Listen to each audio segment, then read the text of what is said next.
Welcome to ABC Sports coverage of the 1983 National Basketball League. At about this time each week, we'll be bringing you half an hour of action from the previous weekend's competition. Over the season, you'll see all 16 clubs as they compete for berths in the semi-finals to be staged on the last weekend in June, and ultimately the final to be played in Melbourne on July the 3rd. The NBL has 3 new teams this year: Hobart, Devonport and Frankston. And in this first program, we feature the Frankston Bears on the road against Perth's Wildcats. After a lacklustre first half to the match, Frankston led by 3 points. And when we pick it up 5 minutes after the break, they've extended that lead to 9. The venue is Perry Lake Stadium. The Wildcats are in the traditional gold and black of Western Australia, and commentators are Dennis Cometti and Ken Ferguson. Gaze with 14 points. This is Burden feeding Dalgleish. Real worker on this Frankston side. Now it's with Burden. Good screen there by Dalgleish, who goes in after Burden and puts it in with a tip in. 53-42, Frankston lead. Mike Ellis. Evans, nicely done. Superb assist from Ellis. This is Leslie. Unchecked Leslie, almost too easy. Small wins it back. Mike Ellis. Len Ellis, surrounded by Frankston players. Evans again.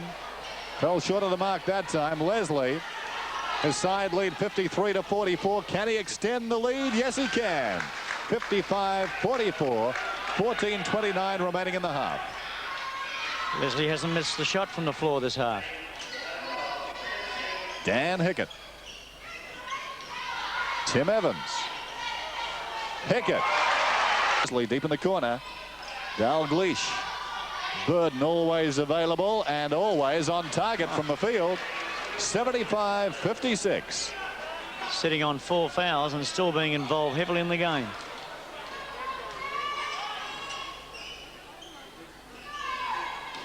This is Small. 2 points, Kelvin Small. 75-58. Stacker's got it. Burden again, shooting at 24 and makes good. And he drew a foul. 77-58. 7:18 remaining in the second half. Frankston calling a substitution. Owen goes off. Valuable player for them. Burden hitting 7 from 12 in this second half. This is Langland. Jones inside to Small. This is McLean. Back to Jones. It's a nice shot. 77-60. Frankston by 17. Stacker. Wildcats don't know who they've got. Leslie. He traveled. Frankston leads 77-60 as play restarts with 6:45 remaining in the half. The Wildcats in all sorts of trouble on their home court. This is Curtis Perry. Tim Evans shooting at 23. Attempted tip in by Perry. Taken by Dalgleish to Leslie. Cruising past is Norton. From the corner, he can't find range. Langland the rebound.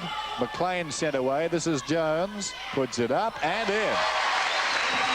Frankston lead by 15. Frankston hitting 69% from the floor.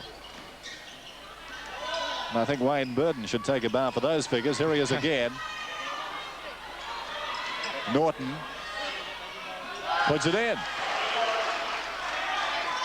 Frankston lead by 17. Inside 6 minutes. McLean. Curtis Perry.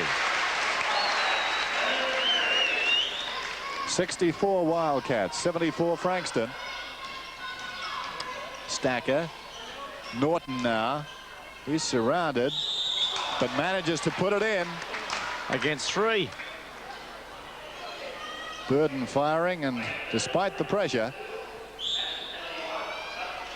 takes his tally to 26. This is Ian Sadie as the clock continues to run now. Long shot from Ellis. Burden. This is Gaze. Mark Gaze. Dalglish. Davis.